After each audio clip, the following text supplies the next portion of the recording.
we're going to cover this quick. And I appreciate about Hard Lens Media. I know you are on every morning. You are on the day's story, the morning story. You're ready to commentate on it and give people Dude, your I take. got a Yeah. show for tomorrow that people are going to want to deck punch their screens out, and I hope nobody breaks their phones. There we go. But anyways. No, and I know that's what your audience appreciates that about you. You're right on point every day, every morning, ready to go.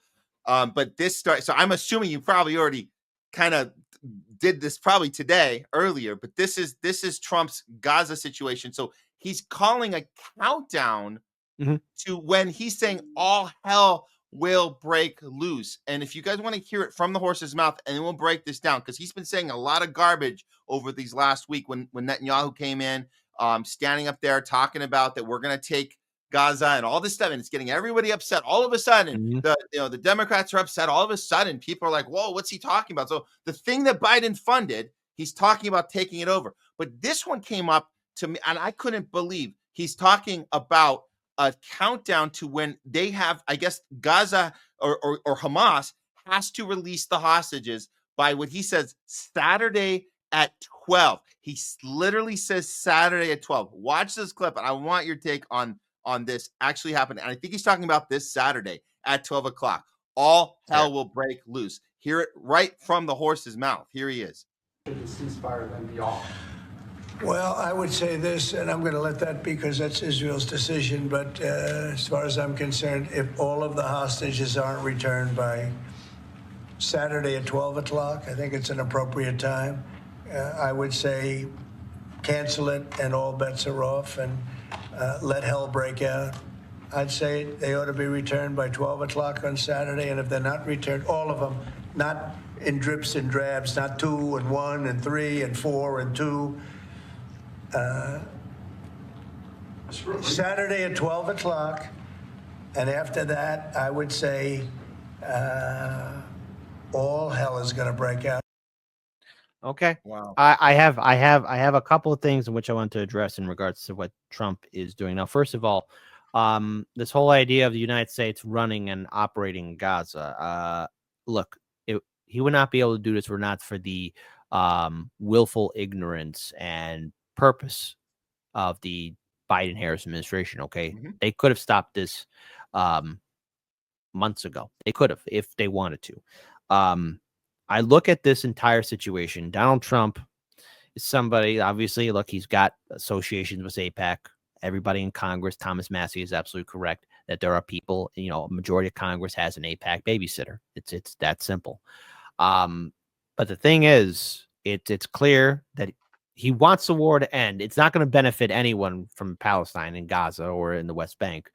But if there is this countdown, it's a countdown of whether or not Israel can also follow through on an end for a ceasefire. And right now, Hamas and Israel are both accusing each other of not following through a ceasefire. Yep. If it is to happen, if there is to be the full continuing exchange of hostages, this is still a crisis for Netanyahu, because what people have forgotten is that before the war started, Netanyahu had a lot of legal troubles with his government administration, that he was facing the potential of being sacked, being removed from office. And it's still once this war ends, he loses his wag the dog moment. Like, it is in his benefit that this war continues to be the great wag the dog moment distraction for him.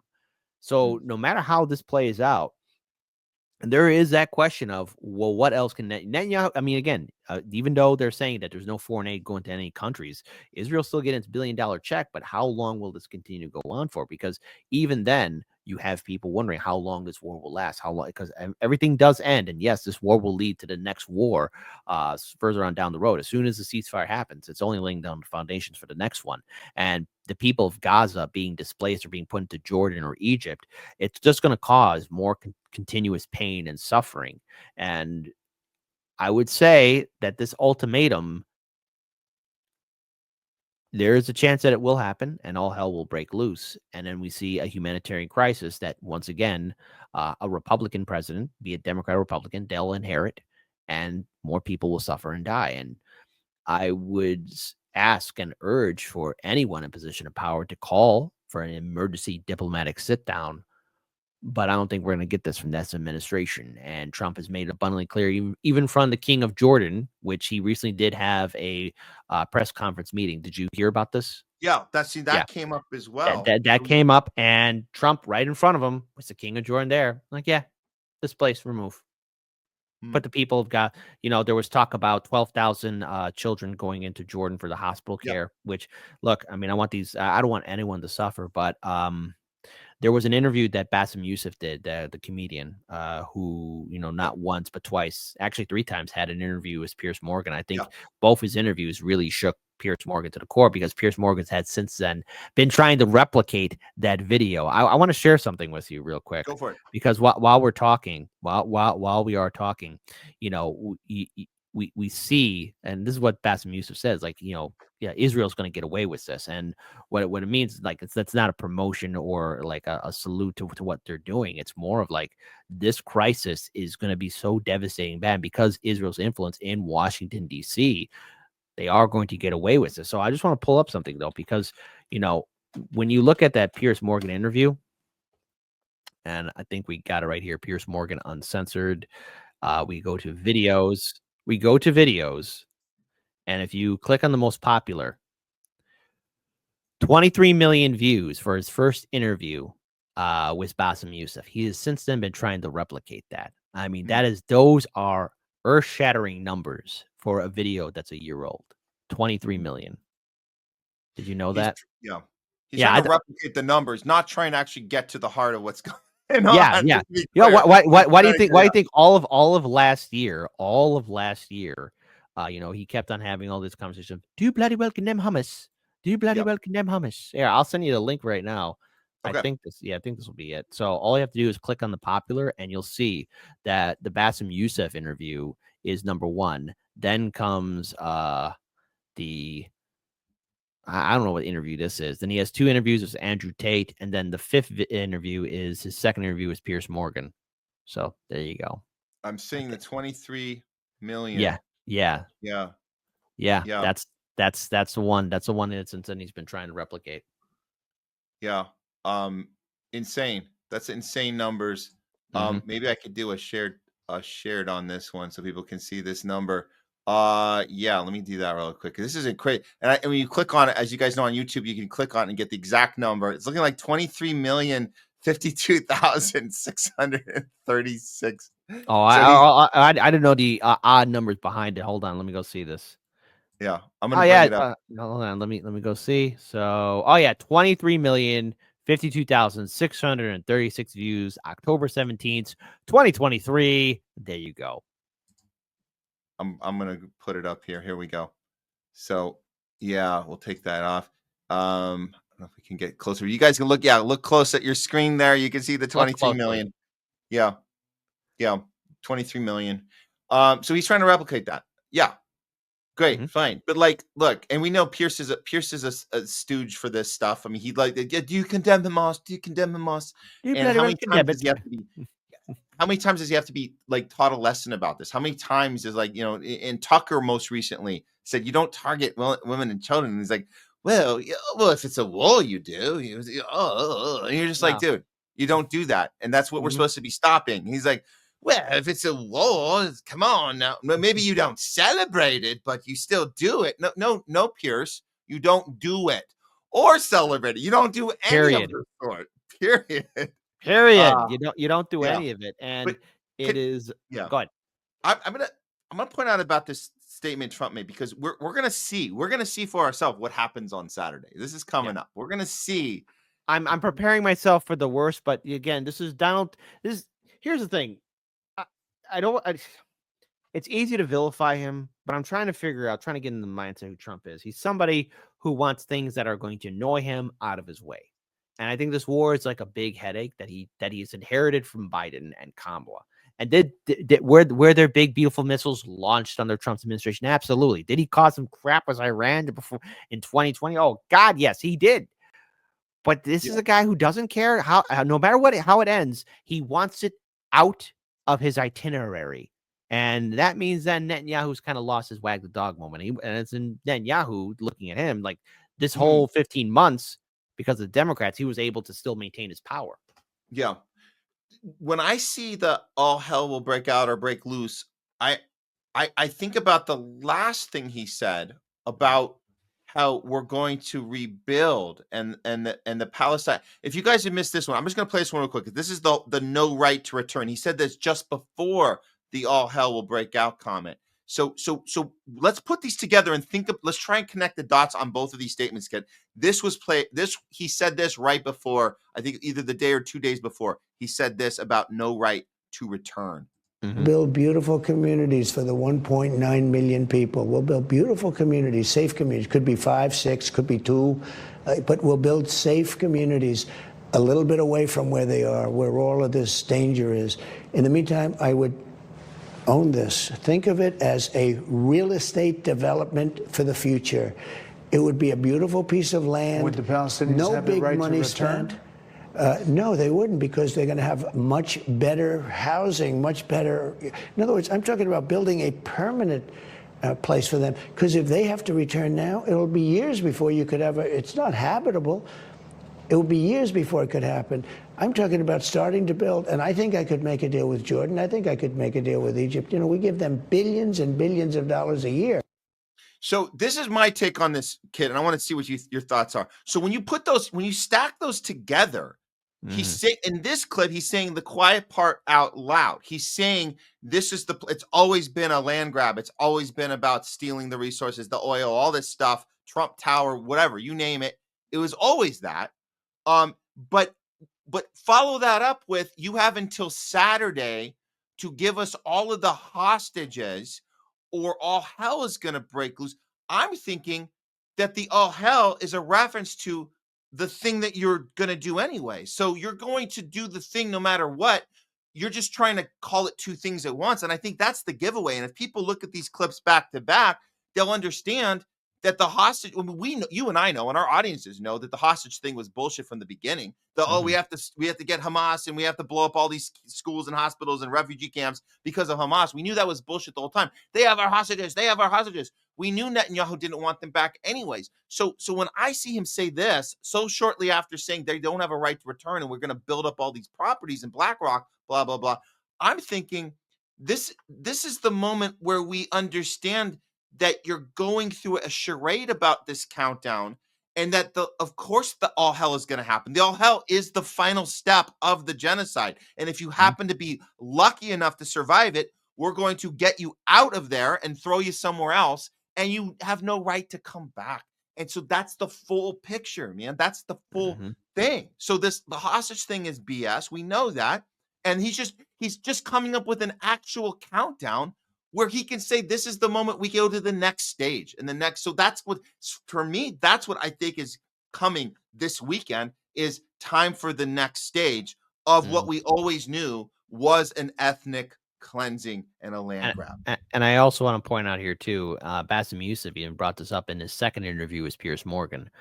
The whole idea of why doesn't Egypt or Jordan take them in? It's because the people of Gaza and the West Bank, the Palestinians, their culture, music, language is different and history is different than the people of Jordan and Egypt.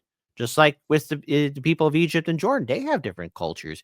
And yes, it's easy for anyone to say, well, they're all part of the Middle East. They're all Arab or Muslim. Well, no, it's a little bit more complicated than that. You're using a big brush when in fact, there's a lot of division. There's a lot of differences between all these various groups and tribes. And all it's going to do is cause more trouble. And especially with such a fast pace, it is abundantly clear that what happened to Gaza, we may never know the true death toll, but it's far higher than 47,000. All of Gaza was turned into a moonscape. I mean, are we ever, what was the name of the guy who ran the Central Kitchen aid workers? The guy who got the Presidential Medal of Freedom or something. He was one of those people. Oh, okay. Yeah, he was. Yeah. Hold on. Let's actually pull up his name. Hold on. I want to get his name right. World Central Kitchen Aid founder. Hang on. Oh, yeah. Jose Andres. Yeah, he was given that Presidential Medal of Freedom. Are we ever going to acknowledge the fact that, his people who had 3 marked cars who got the approved the route to deliver food and then go from point A to point B and all the way from point B all the way to point A again. They were hit by the IDF. Are we going to talk about the journalists that died, all the first responders and doctors and first aid relief workers who also died there? I mean, there's a lot of blood in that land. And, I don't know how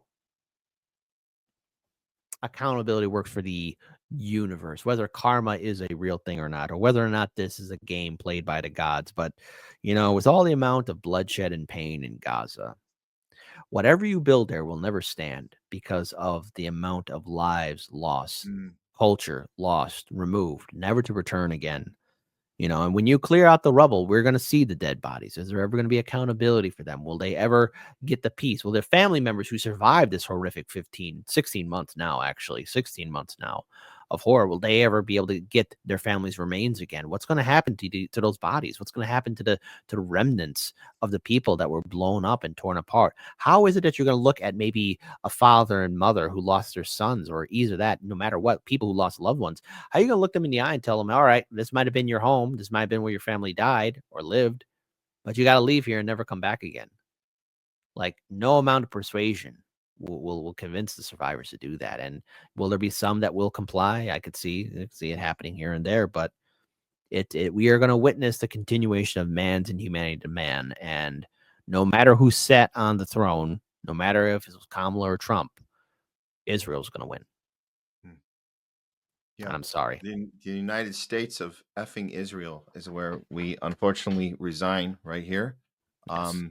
And it doesn't matter who's in power at the time. It's the same thing. We're just shifting scenery, changing up the background, changing up the backdrop. We went from a blue backdrop to a red backdrop, but there's always Israel. We did it. Yeah. We did it. Yeah. Red backdrop. Red backdrop. Yay! It's still Israel. On the ceiling. Everywhere else you look, there's an Israel flag. So it doesn't really matter the backdrop.